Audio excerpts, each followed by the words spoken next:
여러분 오실 때 좀 읽어가지고 오시나요?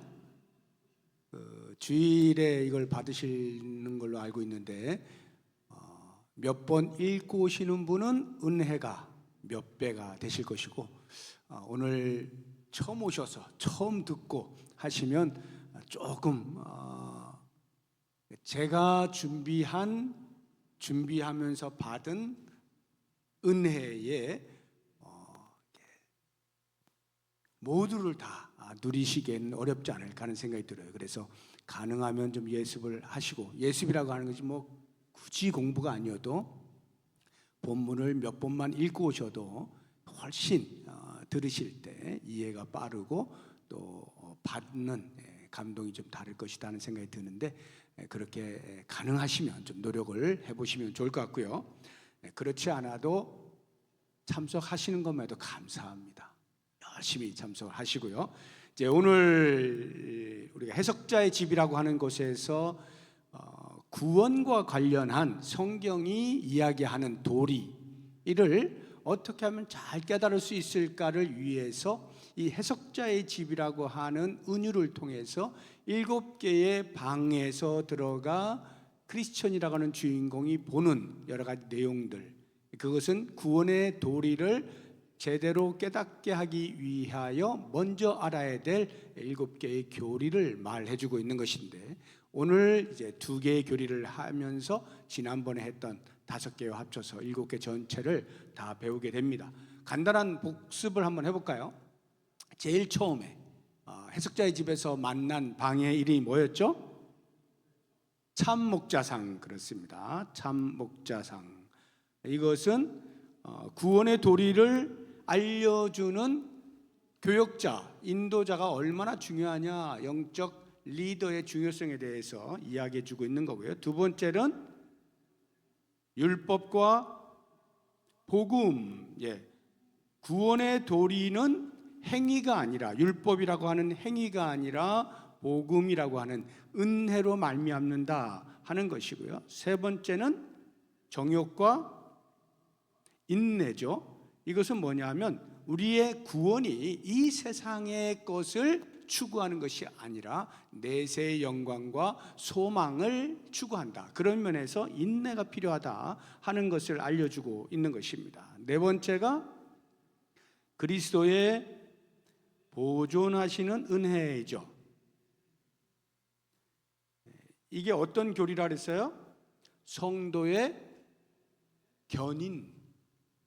성도의 견인. 한번 하나님께서 구원하신 자는 절대로 하나님이 놓지 않으신다 하는 성도의 견인 교리가 그리스도의 보존하시는 은혜이고요. 다섯 번째가 용감한 사나이라고 해서, 이건 뭐에 대한 이야기예요? 제자도. 제자도. 예수 그리스도를 믿어 구원을 받았으면 그리스도께서 걸어가신 길을 계속해서 따라가야 한다 하는 것을 이제 알려주는 게 이 제자도. 여기까지가 우리가 지난 2주 동안에 배운 내용이고요. 오늘 우리가 배울 것이 6번째, 철장에 갇혀 있는 남자. 이것은 타락교리이고요. 7번째가 마지막 심판날 해가지고 심판교리. 이 2가지를 오늘 우리가 함께 배우게 될 것입니다. 자, 그러면 1번 가보겠습니다. 1번부터 14번까지인가가 이제 타락교리고요. 그 이후가 이제 심판교리에 관련되어진 건데요. 1번 문제가 많기 때문에 제가 설명이 필요한 부분은 집중해서 설명하고, 간단히 말하고 넘어가 되는 것은 간단히 이렇게 넘어가도록 하겠습니다. 1번. 앞에서 예수 그리스도의 참된 성도를 보존하는 교리가 있었습니다. 몇 번째였죠? 4번째 방, 그리스도의 보존하시는 은혜. 그 4번째 방에서는 성도의 견인 교리를 말했잖아요. 그런데 지금은 타락에 대한 가르침입니다. 이렇게 서로 모순되어 보이는 교리가 어떻게 공존할 수 있느냐 하는 거예요. 참된 성도가 타락할 수 있습니까? 없습니까? 대답해 보시죠. 참된 성도는 타락할 수 있나요, 없나요? 성도의 견인 교리에 의하면 타락하면 안 돼요. 큰일 나는 거예요. 안 되는 겁니다. 그러니까 정답은 참된 성도는 타락할 수 없다. 이게 정답이에요. 그런데 여기서 왜 성도의 타락에 대한 이야기를 하고 있느냐 이 말이죠. 성도의 타락 교리. 사실 이 타락 교리를 지지해주는 성경 말씀이 있어요. 상당히 강력한 말씀입니다. 히브리서 보겠습니다. 6장 4절에서 6절까지인데요. 한 번 빛을 받고 하늘의 은사를 맛보고 성령에 참여한 바 되고 하나님의 선한 말씀과 내세의 능력을 맛보고도 타락한 자들은 다시 새롭게 하여 회개하게 할 수 없나니 이는 그들이 하나님의 아들을 다시 십자가에 못 박아 드러내놓고 욕되게 함이라 해서 능력을 맛봤어요. 빛을 보았어요. 그런데도 불구하고 타락한 사람이 있다고 이야기를 하는 거예요. 그래서 이 말씀을 액면 그대로 우리가 받아들이면 성도의 견인교리의 정면으로 반박하는 모순되는 말씀이죠. 그래서 마치 우리의 구원이 말이죠. 구원 받는 것도 내가 선택할 수 있고 구원을 놓는 것도 내가 선택할 수 있는 것처럼 주장할 만한 그런 말씀으로 보입니다. 그렇지만 성경을 해석할 때는요, 매우 주의해야 되는 게 있어요. 성경의 부분은 반드시 전체와 조화를 이루어야 돼요. 이것을 놓치면 이단이 되는 거예요. 성경의 부분은 전체와 조화를 이루어야 됩니다. 그러면 예를 들어서 에베소서 1장 4절에서 5절 말씀을 보면 이런 말씀이 있어요. 곧 창세전에 그리스도 안에서 우리를 택하사 우리로 사랑 안에서 그 앞에 거룩하고 흠이 없게 하시려고 그 기쁘신 뜻대로 우리를 예정하사 예수 그리스도로 말미암아 하나님의 자기의 아들들이 되게 하셨다 하는 말씀, 창세전에 있었던 선택과 예정 교리가 있죠. 이것은 하나님의 주권과 관련되어진 거예요. 하나님께서 선택하시고 하나님께서 예정하신 사람은 반드시 구원받는다 하는 이야기거든요. 그러면 여기에서 한 번 빛을 보고 하늘의 은사를 맛보고 성령에 참여한 바 되고 하나님의 선한 말씀과 내세 능력을 맛보았는데도 타락한 자들이 있다는 이 말씀과는 어떻게 될 것이냐 할 때 조화가 필요하다는 거예요. 그래서 이것을 이해하기 위해서 마태복음 13장에 보시게 되면 씨 뿌리는 비유가 나오죠. 4개의 밭이 나오지 않습니까? 뭐죠? 처음에는 길가에 뿌려진 씨, 길가라고 하는 밭이 있고요. 두 번째는 돌밭이 있고요. 세 번째는 가시떨기, 가시덤불이 있고 네 번째는 옥토, 이렇게 4개가 있잖아요.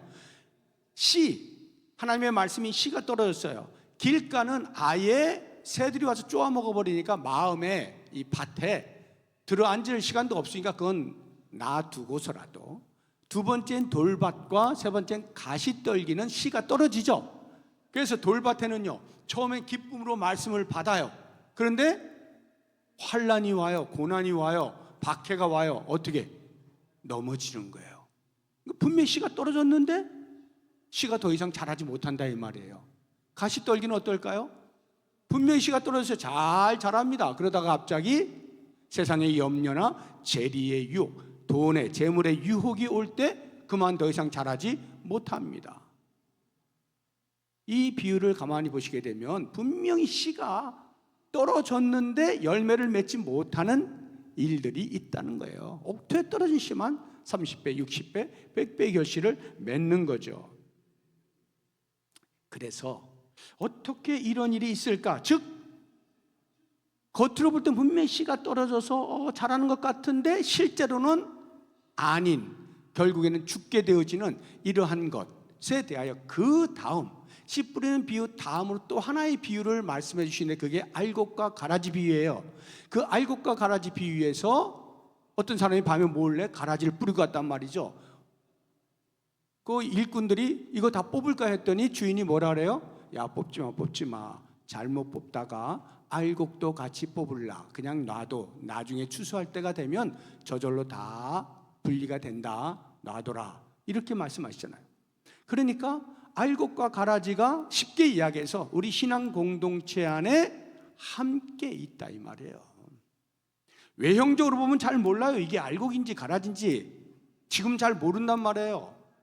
그런 상황 속에서 알곡이라고 하는 참된 성도와 가라지라고 하는 거짓 성도가 섞여 있다는 것, 무늬만 성도인 것 있을 수 있다 이 말이에요. 그런데 문제는 그 무늬의 진위, 진짜냐 가짜냐를 구별할 능력이 우리 사람들에게는 어려워요. 우리가 함부로 했다가 자칫 잘못하면요, 너 아닌 것 같아, 자칫 잘못하면 이런 식이 돼요. 그럼 마녀 사냥이 되는 겁니다. 엉뚱한 사람 잡을 수가 있어요. 그래서 예수님이 놔두라는 거예요. 괜히 잘못 건드리다가 알곡 다칠 수 있어. 그냥 놔둬. 내가 알아서 할게. 마지막 날 이렇게 말씀을 하시는 거죠. 그러니까 이 말씀을 보게 될 때 참된 성도는 절대로 타락할 수가 없어요. 그러나 성도의 타락을 이야기하는 이유, 우리가 그것을 알아야 되는 이유는 분명히 겉으로 볼 땐 참된 성도처럼 보이는데 사실은 아닌 거짓 성도가 있기 때문에 이 타락 교리를 잘 이해할 필요가 있다 하는 거예요. 그러면 2번을 이제 보시겠습니다. 그 남자는 왜 이름이 없어요? 그 남자가 누구예요? 한번 맛을 봤는데 타락한 사람을 말하는 겁니다. 그 남자는 왜 이름이 없냐? 왜 이름이 없을까요? 계시록 20장 15절 보면 이렇게 말씀하고 있어요. 누구든지 생명책에 기록되지 못한 자는 불못에 던져지더라. 생명책에 기록이 되어 있지 않으니까 이름이 없는 거예요. 그러니까 겉으로는 구원받은 것처럼 보이지만 사실은 구원받은 적이 없으니까 생명책에 이름이 없는 거죠. 그러니까 이름이 불려지지 못해요. 그냥 그 남자는 이렇게 돼요.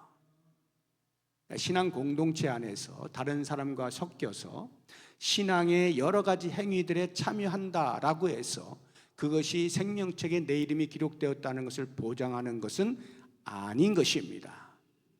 3번, 신앙 고백만으로 은혜를 분별하는 것은 어떤 일입니까? 신앙 고백, 입으로 하는 거 말이에요. 입으로 저는 예수님 믿습니다, 이렇게 이야기하면 그것이 곧 구원받는 것과 일맥상통하느냐? 아니라는 거예요. 이 고백이 정당화되기 위해서 나 예수 믿습니다라고 하는 것이 진짜라고 하는 것이 입증되기 위해서는 반드시 내 삶을 통하여 증명해야 돼. 삶의 열매가 있어야 된다 이 말이에요.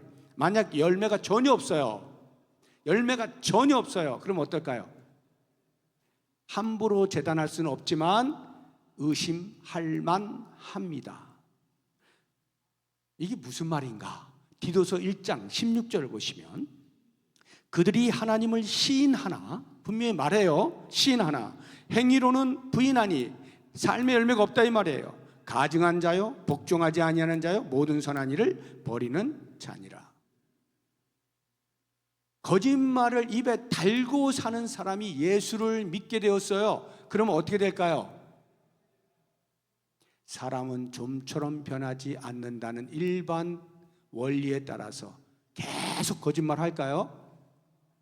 물론 그럴 수 있어요. 그러나 시간이 흐르면요, 참된 성도라고 하는 반드시 거짓말의 횟수가 줄게 되어 있습니다.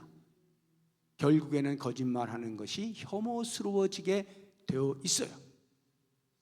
점점 변화되어지는, 물론 그 변화의 속도가 사람마다 다 달라요. 어떤 사람은 아주 천천히 가는지 안 가는지 모를 정도로 천천히 가는 사람도 있는가 하면 어떤 사람은 급격하게 변화되어진 사람도 있어요. 이건 사람마다 좀 다를 수 있겠습니다만 변한다는 사실에는 변함이 없어요.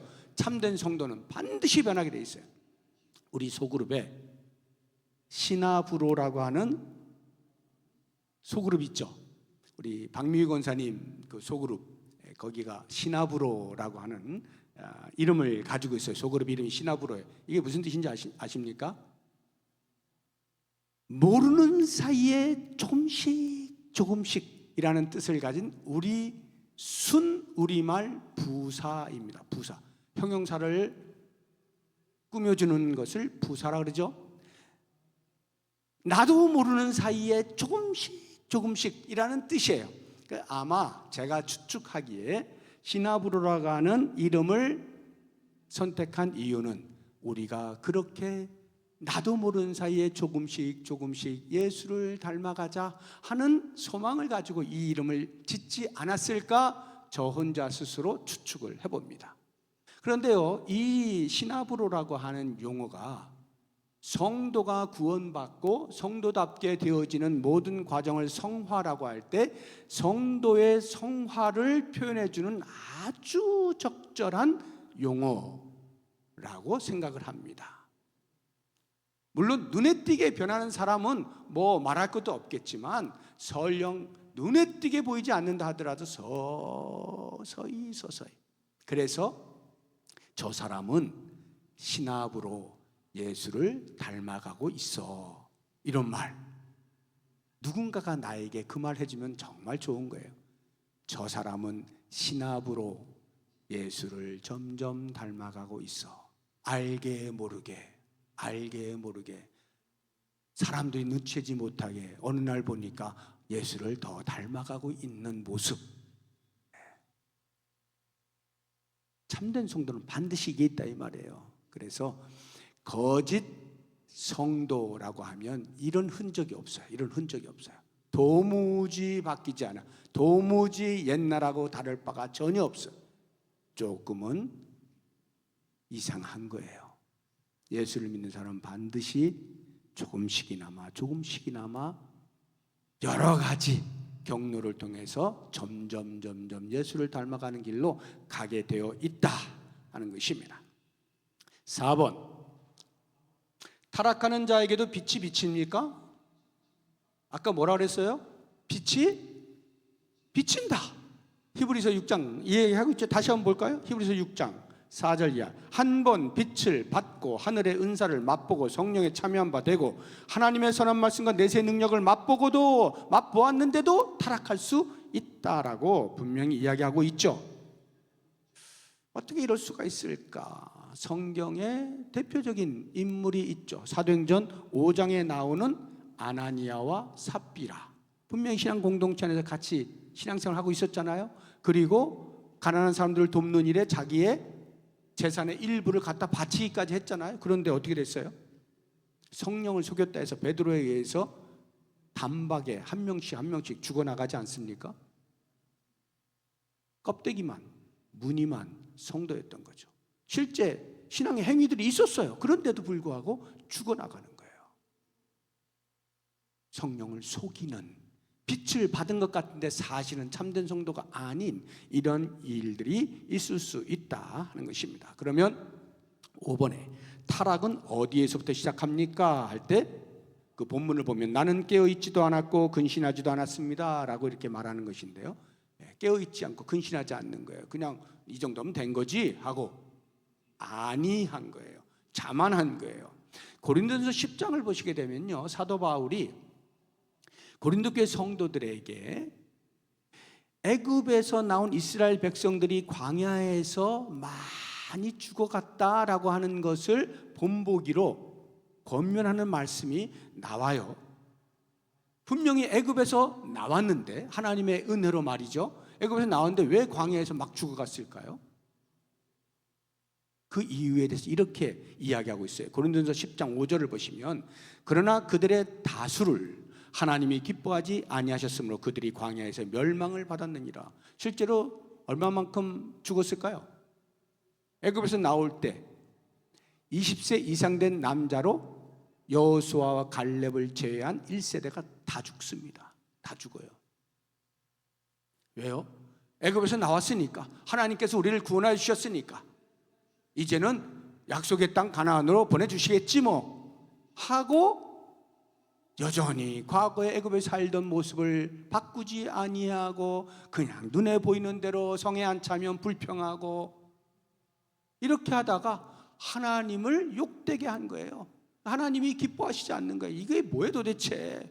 왜 도무지 변하지를 않는 거야? 하면서 광야에서 다 죽이시는 거예요. 예수님 당시에 종교 지도자들이 자기들은 무지무지하게 하나님을 잘 믿는다라고 생각을 했어요. 그래서 백성들에게 본이 되는 삶을 살고 있다라고 착각을 했습니다. 그런데 예수님은 정작 그들을 향해서 뭐라 그랬어요? 화 있을진저 이렇게 하죠.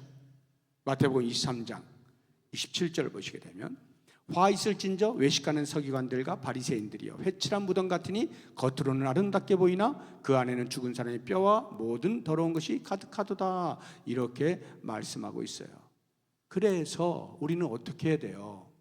구원받았다 하면 끝이 아니고 계속 깨어 정신을 차리고 근신을 해야 하는 것이죠. 그래서 사도 바울이 고린도 교회 성도들에게 그 애굽에서 나와 광야에서 수없이 많은 사람이 죽었다는 말씀을 한 이후에 이렇게 경고의 말씀을 주시는 거예요. 고린도전서 10장 12절 말씀. 그런즉 선줄로 생각하는 자는 넘어질까 조심하라. 나는 이제 됐어 하는 순간에 넘어질까 조심해야 되는 거예요. 6번 타락의 늪으로 더욱 빠져드는 다음 단계. 이렇게 초장에 타락의 징조가 보였을 때 회개하면 좋겠는데 그렇지 않고 점점 더 빠져들어가네. 타락의 단계, 그 다음 단계가 뭐냐 하는 것인데요. 그 본문에는 내 목에는 정욕의 고삐가 놓여 있었습니다 이렇게 되어 있는데요. 죄의 유혹을 뿌리치지 못하는 단계죠. 죄의 유혹이 끊임없이 다가와요. 육신의 정욕, 안목의 정욕, 이생의 자랑, 이런 것들이 계속 다가오는데 그것을 뿌리치지 못하는 단계입니다. 그럼 어떻게 돼요?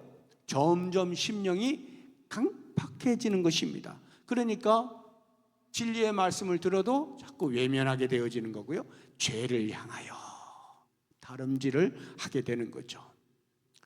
참된 성도라면요 어떻게 할까요? 그렇게 하지 않습니다. 계속해서 근신합니다. 그리고 성도와 성도가 서로 조심해 권면해 주는 겁니다.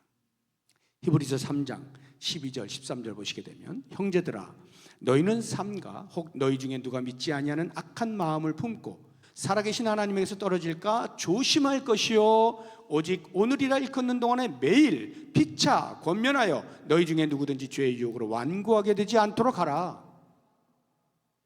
우리가 소그룹하면서 뭐 하는 거예요? 그냥 일상에서 일어난 이야기 그냥 조잘조잘거리고 끝나는 게 아닙니다. 그냥 서로 좋아 하고 끝나는 게 아니에요. 일상의 삶에서 우리가 하나님의 말씀대로 살지 못하는 부분들, 또는 하나님의 말씀을 살다가 부닥치는 부분들, 하나님의 말씀대로 살았더니 이렇게 되어지는 부분들, 이런 것들을 나누면서 서로 권면하는 거예요. 위로도 하고 도전도 하고 훈계도 하고 책망도 하면서요. 왜요? 자칫 잘못하면 타락으로 빠질 수가 있기 때문에 조심하는 거예요. 서로 경계하면서 우리 그렇게 살지 말자, 우리 그렇게 사는 사람들은 아니지, 이런 이야기들을 나누는 거예요. 일상의 삶에서 다가오시는 하나님의 은혜를 이야기하면서 계속 은혜 안에 머물 수 있도록 서로를 돌아보아 주는 것, 이게 소그룹 모임의 핵심이에요. 7번 타락으로 빠져드는 것이 더 깊어지는 단계가 무엇이? 점점 더 가네요. 점점 더 가요. 어떤 단계일까요? 그것은 말씀을 거부하고 말씀을 대항하고 대적하는 단계입니다. 우리 다시 한번 히브리서 6장 5절 6절 보시게 되면 하나님의 선한 말씀과 내세의 능력을 맛보고도 타락한 자들은 다시 새롭게 하여 회개하게 할 수 없나니 이는 그들이 하나님의 아들을 다시 십자가에 못 박아 드러내놓고 욕되게 함이라.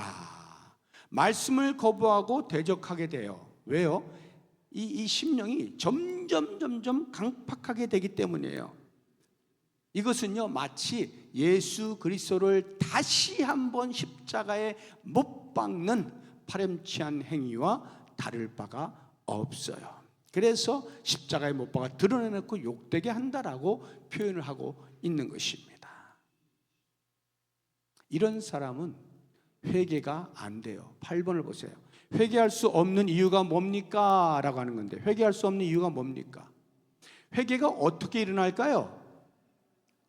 일단은 내가 죄인인 걸 알아야 되겠죠. 내가 어떤 죄를 지었는지 알아야 되겠죠. 그것을 알게 되어지는 것은 내 능력으로 안 되죠. 왜? 우리는 전적으로 타락해 있기 때문에 무엇이 잘못이고 무엇이 잘하는 것인지를 분간하지 못해요. 그러니까 성령이 역사하셔서 우리 가운데서 죄가 무엇인지 깨닫게 하시는 은혜가 임해야 되는 거예요. 그 깨닫게 하시는 은혜가 임할 때 비로소 우리는 회개할 마음이 생기는 것이죠. 다시 말하면 하나님의 말씀을 듣고 그렇구나, 내가 잘못했구나 하고는 그 말씀을 붙잡고 여호와께로 돌아가는 것, 이게 회개란 말이죠. 호세아서 14장 2절을 보시면 너는 말씀을 가지고 여호와께로 돌아와서, 이렇게 말하죠. 말씀을 가지고 여호와께 돌아온다는 게 무슨 말이에요? 그 말씀을 들고, 그 뜻이 아니죠. 말씀을 들었다면 그 말씀에 따라서 순종하여 나를 쳐 회개하면서 여호와께 돌아온다는 말이죠. 말씀을 거부하는데 회개는 결코 일어나지 않습니다. 그래서요, 초대교회 당시에 하나님의 말씀을 들었을 때에 그 말씀을 받고 마음에 찔린 사람들이 있습니다. 그런데 반응하는 태도가 달라요. 사도행전 2장에 보게 되면 베드로가 설교합니다. 그 설교를 듣고 마음에 찔리는 사람들이 있어요. 사도행전 7장에 보면 스데반이 설교합니다. 그 설교를 듣고 마음에 찔리는 사람들이 있어요. 말씀을 들으면 찔립니다. 그런데 반응하는 태도가 달라요. 베드로의 설교를 들었던 사람들 가운데에는 이렇게 반응합니다. 사도행전 2장 37절을 보면 그들이 이 말을 듣고 마음에 찔려 베드로와 다른 사도들이 물어 이르되 형제들 우리가 어찌할꼬, 이렇게. 이게 무슨 말이에요? 가슴을 치는 거예요. 말씀을 듣고 깨닫는 겁니다. 그렇구나, 우리가 잘못했구나, 우리가 엉뚱한 짓을 했구나, 우리가 하나님의 아들 예수를 죽였구나, 어찌할꼬 가슴을 치는 거예요. 그런데 스데반의 설교를 들었던 사람들 가운데 사도행전 7장에 54절 보면 이렇게 말씀하고 있어요. 그들이 이 말을 듣고 마음에 찔려, 똑같이 찔리죠. 그런데 그를 향하여 어떻게 한다고요? 이를 가요. 이를 부득부득 가는 거예요. 이를 가는 거예요.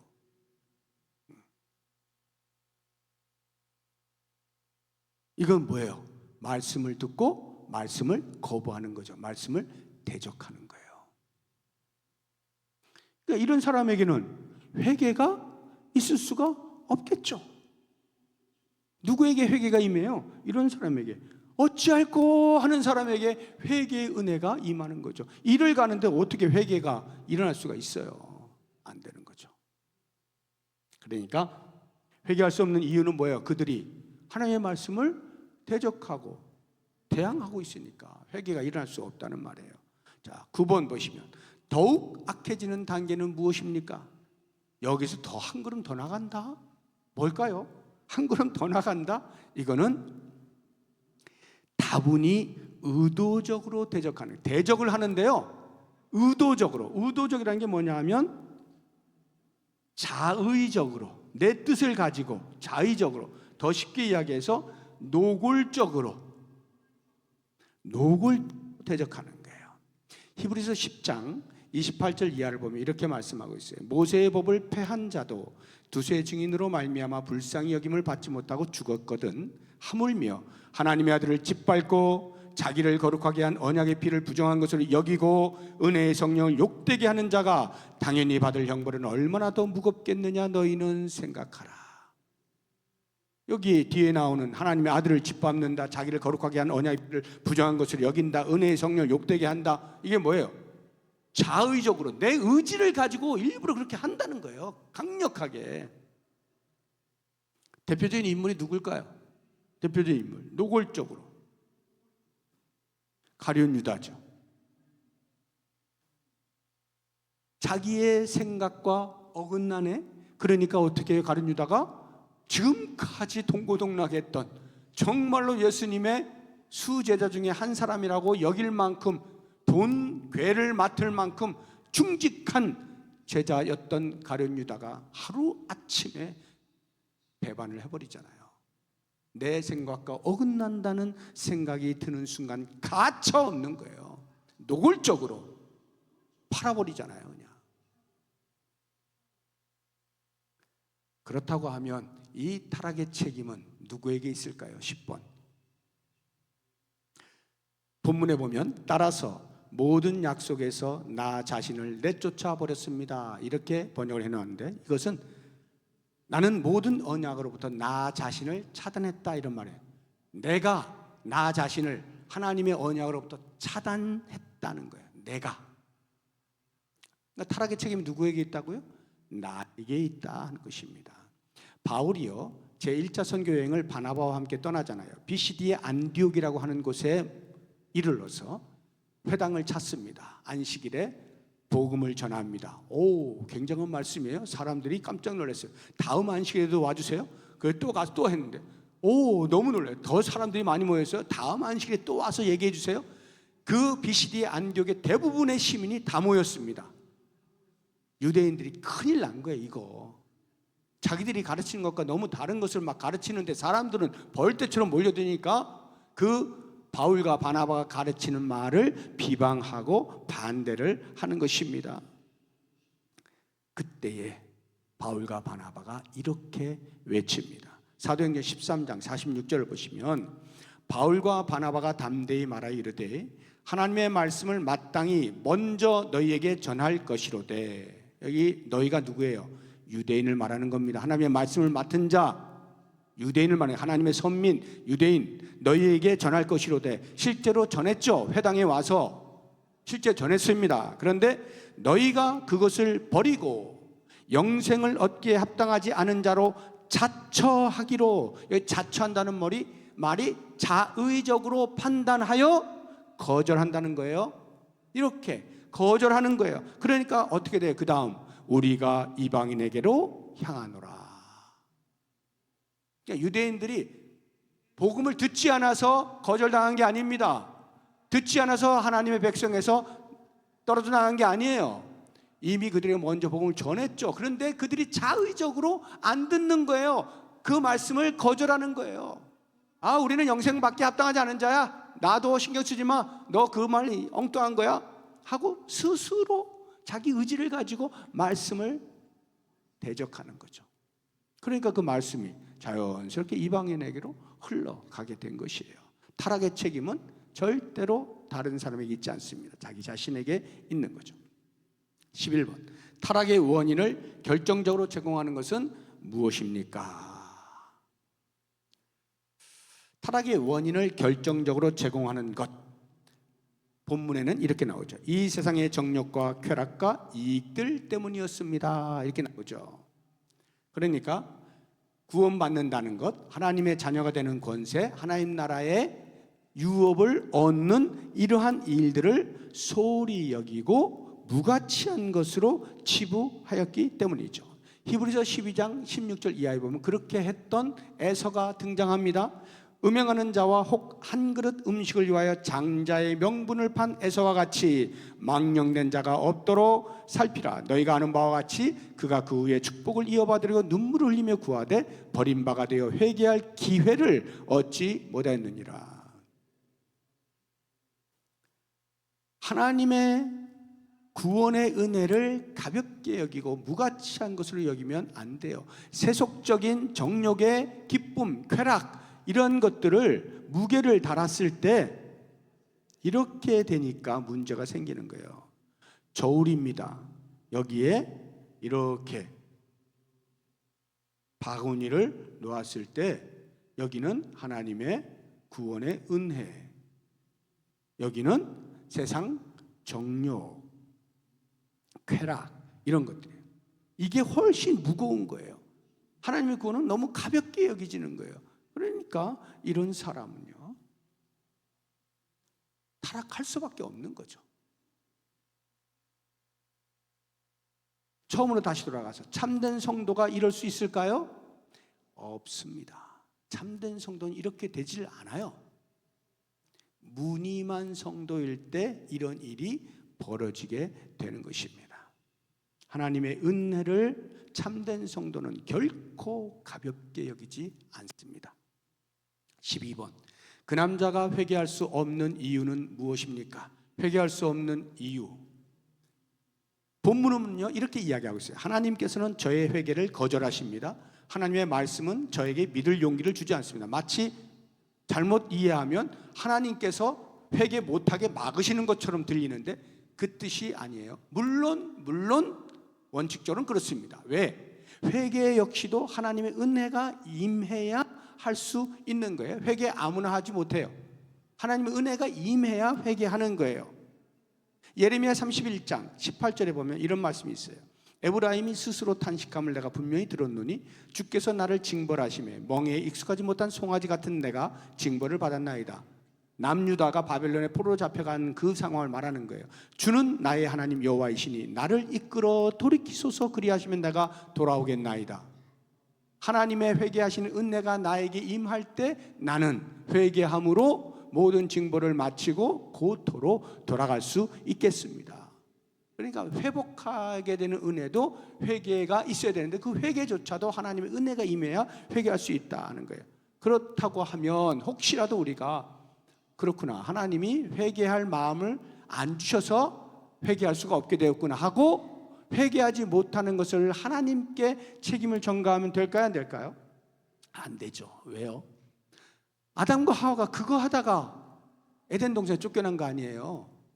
뱀의 유혹을 이기지 못해가지고 빠졌을 때 하나님이 찾으시잖아요. 아담아, 아담아, 너 왜 그렇게 했어? 그랬더니 하나님께서 저에게 짝으로 주신 하와 때문에 하고 책임을 전가하잖아요.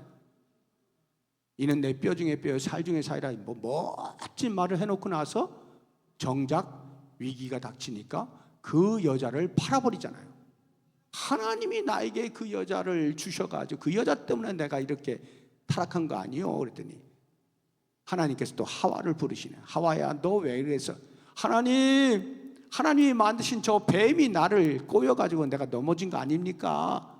뱀 때문에 말이죠 하고 자꾸 책임을 전가하니까 하나님이 어떻게, 야 이거 뭐 어떻게 할 수가 없네.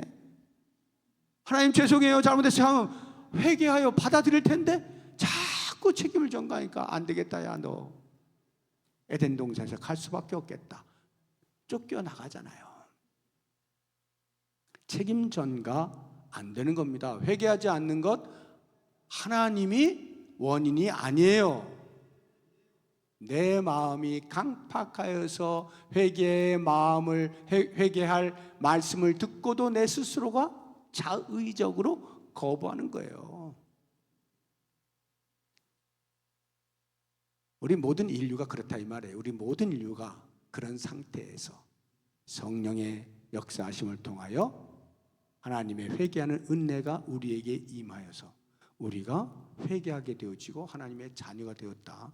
이것은 놀라운 은혜. 내가 무엇인가 다른 사람보다 나아서가 아니라 하나님의 회개하게 하는 은혜가 내게 임한 그 은혜를 노래하는 사람들이죠. 우리는 13번 타락에 대한 가르침은 선택된 백성에게 무슨 의미입니까? 해석자가 이렇게 말하죠. 이 사람의 비참한 모습과 불행을 기억하세요. 크리스천에게, 주인공 크리스천에게 말하는 거예요. 그리고 당신에게 영원한 경고로 삼으십시오. 이렇게 말하잖아요. 자, 하나님의 견인교리, 이 견인교리가 이게 나에게는 아니지 않나? 이거 혹시 나 아닌 거 아니야? 하고 그 하나님의 견인교리를 의심하거나 또는 두려움을 심어주기 위한 타락교리가 아닌 것입니다. 선택된 백성이 하나님의 자녀다운 삶을 살 수 있도록 격려하는 것이 타락교리예요. 믿음의 길에서 떠나지 않도록 스스로 조심하고 늘 경계하면서 죄를 멀리 하는 것이죠. 그래서 우리가 할 일은 믿음에 견고히 서기 위하여 성령 하나님을 의지하여 간곡히 기도하면서 정신을 차리는 거죠. 유다서 1장 20절을 보면 사랑하는 자들아 너희는 너희의 지극히 거룩한 믿음 위에 자신을 세우며 성령으로 기도하며 이렇게 되어 있죠. 성도의 견인 교리에 따라서 하나님의 구원을 받은 것이 확실한 나조차도 그 구원을 이루어가는 과정 속에서 혹시나 떨어져 나가지 아니할까 나의 믿음을 살피고 계속해서 견고히 서기 위하여 성령을 의지하여 기도하는 일이 필요하다 하는 것이죠.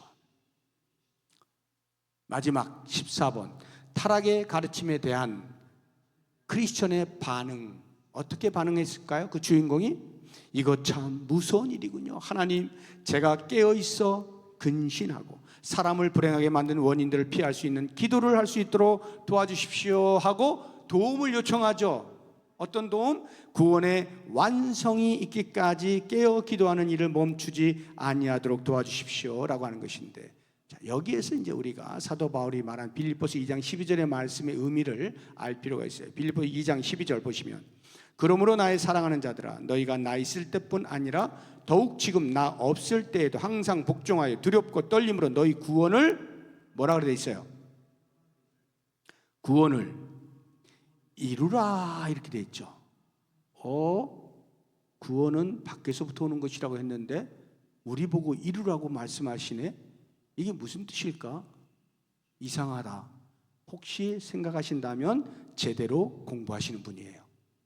제대로 공부하시는 분. 의심 없이 그냥 아무 생각 없이 이 말씀 읽고 쑥 지나가면 여러분은 제대로 공부하시는 게 아니에요. 분명히 우리가 공부한 거는 구원은 밖으로부터 온다 했는데, 위로부터 온다 했는데, 나에게서 아무 근거가 없다고 했는데, 하나님께 주시는 거저 주시는 은혜라고 했는데, irresistible grace, 불가항력적 은혜로 그냥 받는 것이라고 했는데 왜 구원을 이루라고 말씀하시지? 이게 뭔 말이지? 하고 생각하시는 게 정상이에요. 그래서 여기에서 이제 우리가 구원이라고 하는 이 말에 다양한 의미가 담겨 있다는 것을 알 필요가 있는 거예요. 구원의 서정 9단계를 개혁주의 신학에서 말하는데, 그 가운데 잊지 말고 3가지는 반드시 기억하십시오 라고 제가 3가지를 수시로 말씀드리는 게 있습니다. 칭의적 구원이 있고, 성화적 구원이 있고, 영화적 구원이 있다, 이렇게 말씀을 드리죠. 자, 영어를 써드리는 거는 우리 젊은 분들을 위해서입니다. 이해를 하시고,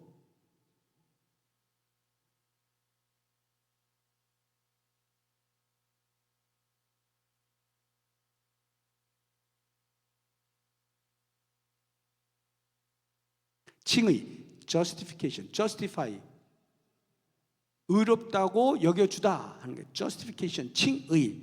이것은요, 구원에 있어서 어떤 개념의 구원이냐 하면 얻은 구원이에요.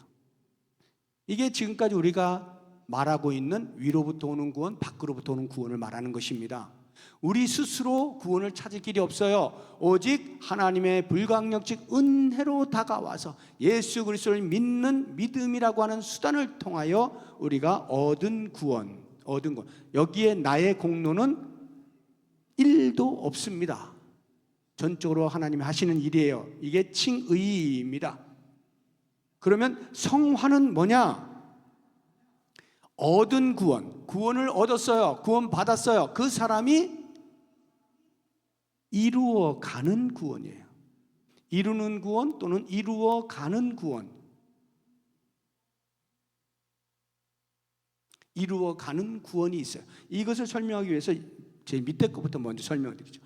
Justification에서 글로리피케이션, 영화적 구원이 있어요. 이것은 구원의 완성입니다. 그래서 이르는 구원이에요.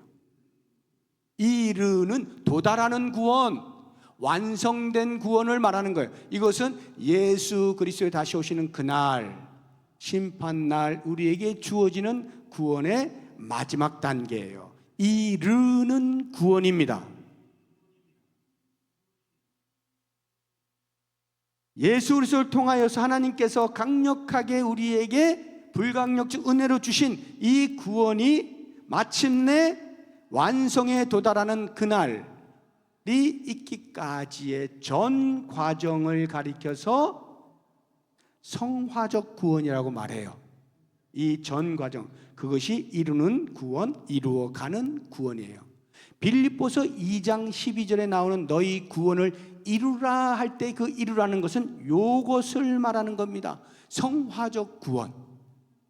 너희가 예수를 믿어 구원받았지? 그러면 이제 마지막 날 영광스러운 구원에 이르기까지 너희의 구원을 계속해서 어떻게 하라?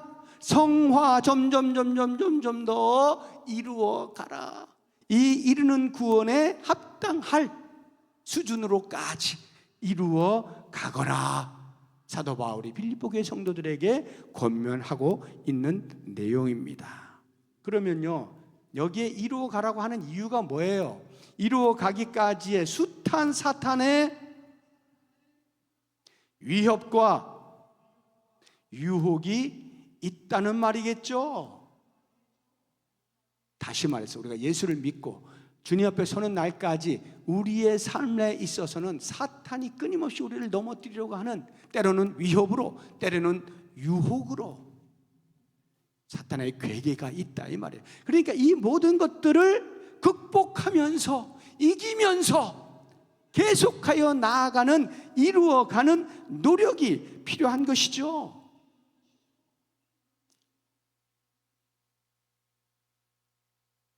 그래서 주님, 저 좀 도와주세요. 주님, 제가 끝까지 이 모든 것들을 이기고 결국에는 영화에 도달할 수 있도록 도와주세요. 깨어 정신을 차리고 근신하며 허리를 동이고 기도하는 일이 꼭 필요하다 이 말이에요. 그렇게 되었을 때 마지막 날 이 영화, 이르는 구원, 하나님 앞에 섰을 때 거룩하고 흠 없이 설 수 있게 되어지는 것이죠. 자, 여기까지가 이 타락교리, 우리가 구원을 알아가는 데 있어서 타락교리가 얼마나 중요하다 하는 것을 알게 해주는 내용들입니다. 우리가 그것을 배웠어요. 이제 마지막 심판교리를 보도록 하겠습니다. 15번부터 심판교리. 그 남자가 두려워 떨었던 이유는 뭡니까? 이제 심판교리에 해당되는 것입니다. 침상에서 일어났는데 옷을 주섬주섬 입으면서 막 식은땀을 뻘뻘 흘리면서 두려워 떨어요. 왜? 밤에 꿈을 꿨거든요. 어떤 꿈일까요? 심판에 관련되어진 장면을 꿈꾼 거예요. 그런데 식은땀을 뻘뻘 흘린 이유는 뭐냐 하면 자기는 아무런 심판에 대한 준비를 하고 있지 않았는데 그 심판 광경을 보게 되어진 거예요. 그래서 자기의 처지가 어떠한 것을 알게 되니까 식은땀을 흘리지 않을 수가 없게 된 것이죠. 마치 노아의 시대에 비가 온다, 비가 온다, 홍수가 온다 아무리 외쳐도 끔찍도 하지 않았던 사람들이 비가 홍수가 다 차서 물에 쓸려 지나가서야 겨우 진짜네? 이렇게 되는 것처럼 말이죠. 준비가 되어져 있지 아니하면 마지막 심판의 날을 맞이하게 될 때 어떻게 되겠어요? 벌벌벌 떨 수밖에 없겠죠. 16번, 모든 사람이 마지막 날에 부활해서 어디로 나갑니까? 자, 마지막 날 심판의 때가 왔어요. 부활했어요. 우리가 그럼 어디로 가요? 심판대 앞으로 가는 것입니다. 로마서 14장 10절 보시면, 내가 어찌하여 내 형제를 비판하느냐, 어찌하여 내 형제를 업신여기느냐. 우리가 다 하나님의 심판대 앞에 서리라. 심판대 앞으로 가게 되어 있습니다. 거기서 뭘 할까요? 심판대 앞에서 각자 자기 한 일을 보고하게 되어 있어요. 자기가 자기 것 직고라고 그러죠. 로마서 14장 12절 보면, 이러므로 우리 각 사람이 자기 일을 하나님께 직고하리라.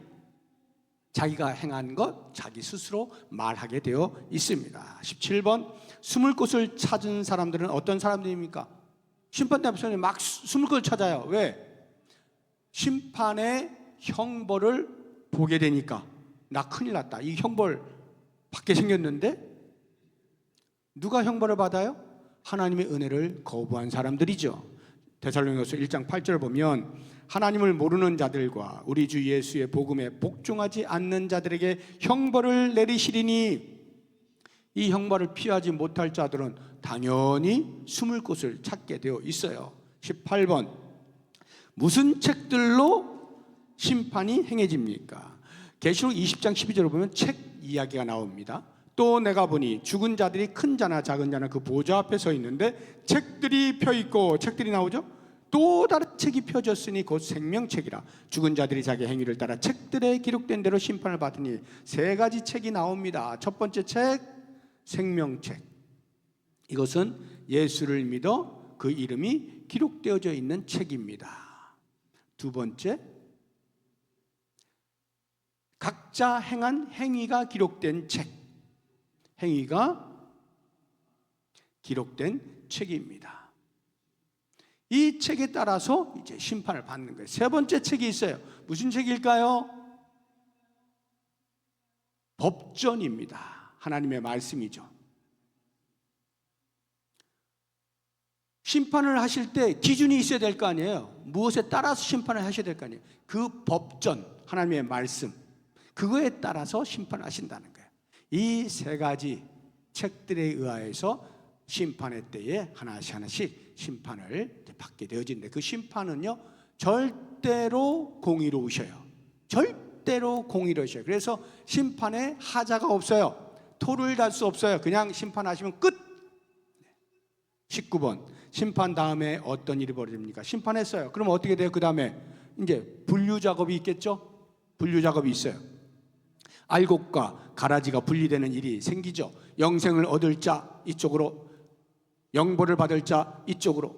누가복음 3장 17절에 보면 손에 키를 들고 자기의 타작마당을 정하게 하사 알곡은 모아 곳간에 들이고 죽정이는 꺼지지 않는 불에 태우시리라. 마태복음 25장에 보면 세 가지 비유 예수님께서 말씀하셔요. 첫 번째 열처녀 비유 나오죠. 두 번째 비유가 뭐예요? 두 번째 비유 달란트 비유 나오죠. 세 번째 비유 양과 염소 비유 나오죠. 이 세 가지 비유가 전부 다 나누는 거잖아요. 열처녀 가운데 다섯 처녀는 기름을 준비해서 혼인잔치에 참여하게 돼요. 다섯 처녀는 쫓겨나가요. 달란트 비유, 5달란트, 2달란트 받은 사람은 착하고 충성적이라 하나님의 주인의 즐거움에 참여하는 거예요. 1달란트 받은 자는 쫓겨나는 거죠. 양과 염소의 비유, 염소 왼쪽에 양 오른쪽에 분류되는 거죠. 분류되는 거예요. 마지막 날에 이렇게 심판대 앞에 서서 영생과 영벌로 나누어지게 되는 것입니다. 21절, 20절, 20번 몸을 숨기려 했던 이유는 무엇입니까? 몸을 숨기려 했던 이유. 그 남자가 몸을 숨기려 했던 이유가 뭐예요? 자기 죄악이 드러나니까 양심이 죄를 지은 자기를 고발하는 거거든요. 마지막 날 드러나지 않을 건 하나도 없습니다. 계시록 17장 1절에 보면 또 7 대접을 가진 7 천사 중 하나가 와서 내게 말하여 이르되 이리로 오라. 많은 물 위에 앉은 큰 음녀가 받을 심판을 내게 보이리라. 몸을 숨기려 했던 그 심판 때문이죠. 심판의 형벌이 무서우니까. 21절 양심이 괴로운 것은 왜 그렇습니까? 방금 말씀드렸던 고발되어지는 것 때문에 그래요. 히브리서 4장 13절에 보면 지으신 것이 하나도 그 앞에 나타나지 않음이 없고 우리의 결산을 받으실 이의 눈앞에 만물이 벌거벗은 것 같이 드러나요. 하나도 숨길 수 있는 게 없어요. 그러니까 양심의 고발을 받을 수밖에 없는 거죠. 괴로울 수밖에 없는 거예요. 22번 마지막 심판의 가르침이 성도에게 중요한 이유. 심판의 교리가 왜 중요하냐? 마지막 날 이렇게 될 것이다 라고 하는 이 심판의 교리가 왜 성도에게 중요할까요? 두 가지 유익이 있기 때문에. 첫째는 소망의 유익이 있습니다. 어떤 소망이요? 마지막 날에는 부활하는구나. 부활의 소망이 있어요. 마지막 날 우리는 하나님 나라에 들어가는구나. 유업으로 받게 되어지는구나. 거기 들어가서 우리의 행한 바를 따라서 상을 받는구나 하는 상급이, 이러한 소망이 있는 거예요. 그래서 사도행전 24장 15절 이하를 보면 이렇게 말씀하고 있어요. 그들이 기다리는 바 하나님께 향한 소망을 나도 가졌으니 곧 의인과 악인의 부활이 있으리라 하미니이다. 이것으로 말미암아 나도 하나님과 사람에 대하여 항상 양심의 거리낌이 없기를 힘쓰나이다. 왜요? 부활해서 하나님 나라에 들어가서 다른 성도들과 함께 영원히 하나님을 찬양하며 살고 뿐만 아니라 이 땅에 사는 동안에 수고하고 애썼던 것만큼이나 상급을 받는 이러한 소망, 이게 바로 심판의 교리를 통해 우리에게 심어지는 거고, 두 번째는 두려움이 있어요. 이 두려움은요, 혹시 나 못 들어가는 거 아니야? 라고 하는, 주눅들게 하거나 위축되게 하는 두려움이 아니라 하나님을 경건되이 섬기고자 하는 경건한 삶의 추구, 하나님 앞에서 살아야 되겠구나 하는 코람데오,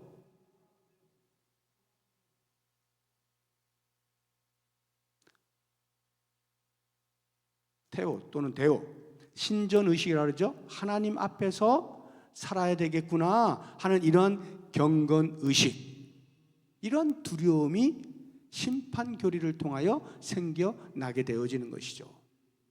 언제나 자기 자신을 겸손히 여기고 혹시라도 내가 떨어져 나가지는 않을까 스스로를 돌아보면서 하나님의 은혜를 간절히 구하는 이러한 삶으로 성화의 과정을 살아가게 되는 복이 있죠. 심판의 교리가 우리에게 이렇게 살게 해준다 이 말이에요. 23번, 하나님 말씀의 가르침의 효과는 무엇입니까? 이렇게 7개의 방을 통하여서 구원을 알게 하시기 위해서 여러 가지 필요한 교리들을 다 알려주었단 말이죠. 그 다음에 크리스천이 어떻게 해요? 이제 길을 떠날 때 허리를 동이고 길을 떠나지 않습니까? 7개의 방을 지나면서 배운 것들이 크리스천의 머릿속에 그대로 남습니다. 많은 것을 생각하게 합니다. 그러니까 당연히 다시금 순례길을 걸을 때 허리를 동일 수밖에 없는 거예요. 단단히 조임할 수밖에 없는 거예요. 왜? 정신을 바짝 차려서 순례길을 끝까지 가겠다, 결연한 마음이 생기니까 허리를 동이는 거죠. 베드로전서 1장 13절에 보면 그러므로 너희 마음의 허리를 동이고 근신하여 예수 그리스도께서 나타나실 때에 너희에게 가져다 주실 은혜를 온전히 바랄지어다 말씀하죠. 이 근신한다는 말이 뭐예요? 내 힘으로가 아니라 하나님의 은혜로 혹시 나에게 찾아올 영적인 나태와 해이를 이기고 부지런히 영적 부지런함을 가지고 할 일을 한다. 이게 근신한다는 거예요. 그래서 마지막 24번을 보시게 되면 7개의 가르침을 받고 크리스천이 감사를 표현하죠. 그 감사한다는 것이 어떤 증거냐라고 하는 것인데요. 마지막 부분, 이런 것들을 보여주셨으니 정말로 감사합니다. 이런 것을 알려주신 해석자여 정말 감사합니다 하고 그걸 알려주신 해석자에게 감사를 표현하거든요. 물론 이 모든 것들을 알게 하신 원 해석자는 누구예요? 원 해석자는 성령이시죠. 성령이 알게 하시는 거예요. 그런데 성령이 알게 하실 때 누구를 통해서? 영적 인도자를 통해서, 영적 지도자를 통해서, 오늘날로 하면 교역자들을 통하여서, 교사를 통하여서, 소그룹 인도자를 통하여서, 말씀을 맡은 자를 통하여서 이런 것을 알게 하시죠. 그러니까 당연히 우리는 그런 사람들에 대해서 어떻게 해야 돼요? 감사해야 되죠. 갈라디아서 6장 6절 7절을 보시게 되면 이렇게 나와 있어요. 가르침을 받는 자는 말씀을 가르치는 자와 모든 좋은 것을 함께 하라. 이렇게 되죠. 모든 좋은 것을 함께 하라. 제가 말씀을 가르치는 자이기 때문에 사실 이런 말씀 하면은 제대로 못 가르쳐요. 그냥 대충 넘어가요. 대충 보통은 다. 왜? 쑥스럽잖아요. 자기 이야기 해야 되니까 쑥스럽잖아요. 나하고 좋은 거 같이 하셔 이렇게 말해야 되는데 얼마나 쑥스러워요. 그러니까 잘 말 못해요. 저도 오늘 이거 할까 말까 한번 고민하다가 지금도 시간이 많이 지나가지고 할까 말까 지금 고민하는 중에 해야 되겠어요. 왜? 말씀을 가르친 자가 저 혼자가 아니니까, 많이 있으니까. 여러분, 말씀을 가르치는 자와 좋은 것을 함께 하십시오. 이 이야기는요 꼭 콩 한쪽을 반쪽씩 나눠 먹어라 꼭 그 이야기만이 아니에요. 기본적으로 가장 기본적인 것은 말씀을 가르치는 자에 대한 존경심을 갖는 거예요. 그 마음이 있어야 말씀이 들어와요. 존경심을 안 가지면요 말씀이 안 들립니다. 누구 손해예요? 자기 손해죠. 다 자기 손해예요. 말씀을 가르치는 자에 대한 존경심을 가지고 들어야 말씀이 잘 들어옵니다. 그래야 자기에게 영적인 유익과 성장이 있게 되어져요. 말씀을 가르치는 자와 모든 좋은 것을 함께 해야 돼요. 대신 7절 보면 스스로 속이지 말라. 하나님은 업신여김을 받지 아니하시나니 사람이 무엇으로 심든지 그대로 거두리라. 이게 무슨 말인지 아세요? 스스로 속이지 말라. 이게 뭔 말이냐면 누군가 가르쳤어요. 그래서 내가 그 말을 듣고 아멘 아멘 아멘 하고 막 순종했어요. 그런데 알고 보니까 이게 거짓 교사네. 거짓 교사예요. 그래서 내가 잘못됐어요. 하나님 저 사람 때문에 내가 이렇게 된 거 아닙니까? 하고 스스로 속이지 말아요. 네가 선택한 거다 이 말이에요. 이 말의 의미가 뭐냐면 말씀을 배울 때 늘 상고하는 거예요. 다시 돌아가 과연 말씀에서 그렇게 말하고 있는가를 다시 점검하는 거예요. 이것은 말씀을 가르치는 자를 의심하라는 뜻이 아니라 그 말씀이 혹시라도 잘못된 말씀을 전할 수가 있잖아요. 거짓 교사라고 한다면 그런 부분에 대한 분별력을 갖고 들으라 이 말이에요. 분별력을 갖고 들으라. 나중에 엉뚱하게 하나님 책임 묻고 이러지 말고 잘 듣고 말이죠. 근데 분별력을 가지고 들었는데 정말 하나님 말씀과 다름이 없이 잘 가르쳐요. 그러면 어떻게 쑥쑥 받아들이는 거죠. 이렇게 감사한 마음을 가지고 받아들이게 된다는 것이 어떤 증거냐 이 말이에요. 어떤 증거냐? 이것은요, 그 받아들인 하나님의 말씀이 얼마나 소중한지에 대한 외적인 증거예요. 말씀이 정말 소중합니다 라고 하는 외적 증거가 말씀을 가르치는 자에게 감사한 마음을 갖는 거예요. 그러면서 동시에 저는 들은 바 그 말씀의 소중함을 따라서 반드시 제가 그렇게 살겠습니다 라고 하는 동의와 결심을 나타내는 겁니다. 감사가 말이죠. 감사의 마음을 갖는다는 것은 제가 반드시 들은 말씀대로 그렇게 살겠습니다 동의하고 결심하는 거예요. 여러분들이 말씀을 가르치는 자들에게 감사한 마음을 갖는다는 것은 바로 이와 같이 그냥 감사한 마음 갖고 끝이 아니고 그 들은 바 말씀을 따라 내가 반드시 그렇게 살아내겠습니다 하는 결심이 같이 들어가야 한다 하는 것입니다. 이것이 이제 오늘 우리가 배운 타락과 심판의 교리가 우리의 구원을 이해하는 데 있어서 얼마나 중요한가 하는 것들을 알게 해주는 내용들이에요. 자, 배운 바 말씀을 가지고 이제 기도하실 때 먼저 찬송 같이 한번 부르고 기도하도록 하겠습니다. 그날이 도적같이라고 하는 찬송인데요, 같이 한번 불러보도록 하겠습니다.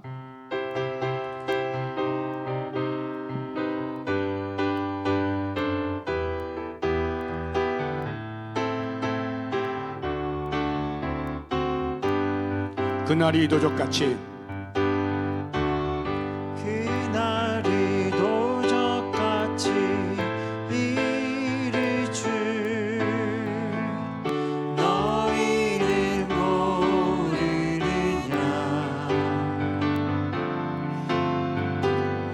늘게요 있으라 잠들지 말아라 주님과 동행하라 평강의 하나님이 너희를 거룩하게 하시고 평강의 하나님이 너희를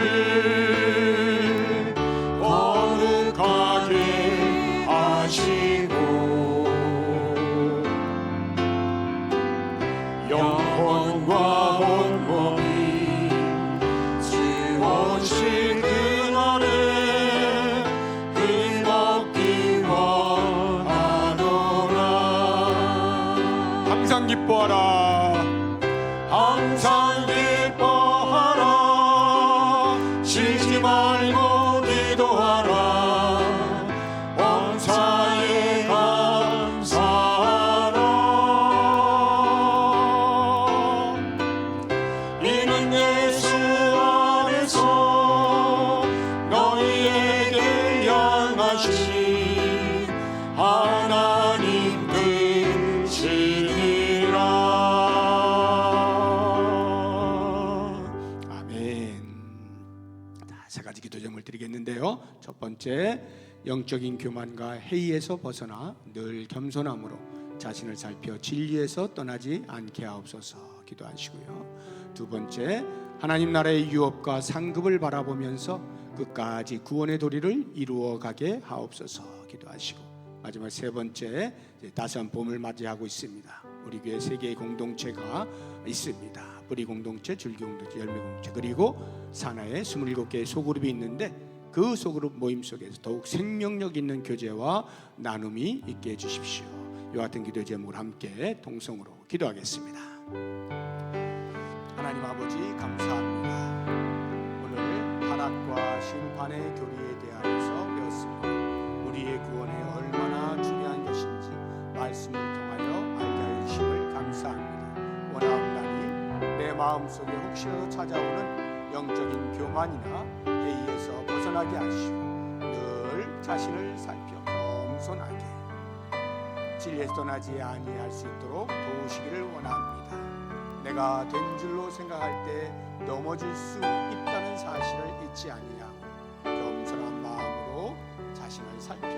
완성시키는 귀한 삶을 살아갈 수 있도록 도우시기를 원합니다. 주님의 나라에 도달하기까지 순례길을 걸어가는 내 삶에 있어서 하나님 나라의 유업과 상급이 있음을 바라보게 하여 주시고 그 소망 가운데 끝까지 구원의 도리를 잘 이루어갈 수 있도록 도우시기를 원합니다. 비록 예수 그리스도를 믿어 하나님의 은혜로 말미암아서 구원을 받지만 그 구원이 영광스러운 자리에 완성되기까지 우리의 수고와 애씀과 노력이 있다는 사실을 잊지 아니하고 끊임없이 주의 도우심을 구하면서 겸손히 정신을 차리고 끝까지 구원을 이루어갈 수 있는 삶을 살아갈 수 있도록 인도하여 주시기를 원합니다. 주님, 이제 봄을 맞이하였습니다.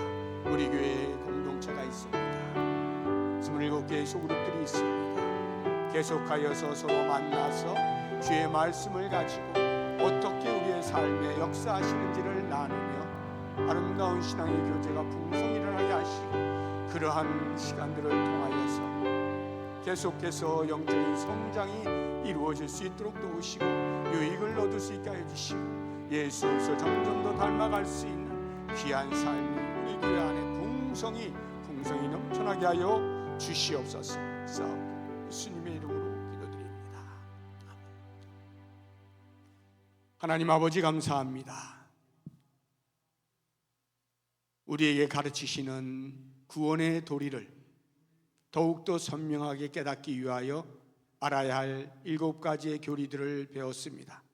주님, 우리의 머리에서 우리의 가슴에서 떠나지 않게 하시고 우리의 손과 발로 움직이면서 더욱더 구원의 도리를 확고히 하고 주님 다시 오시는 그날까지 믿음의 길을 잘 걸어가서 구원을 이루어가는 복이 있게 하여 주시옵소서. 예수 그리스도의 이름으로 기도하오며 이제는 우리 주 예수 그리스도의 은혜와 하나님의 사랑과 성령의 교통하심이 7개의 교리들을 통하여 구원의 도리를 더욱 단단히 하며 순례길을 걸어가기로 다짐하는 주의 백성들 머리머리 위에 이제로부터 영원토록 함께 있을지어다. 아멘.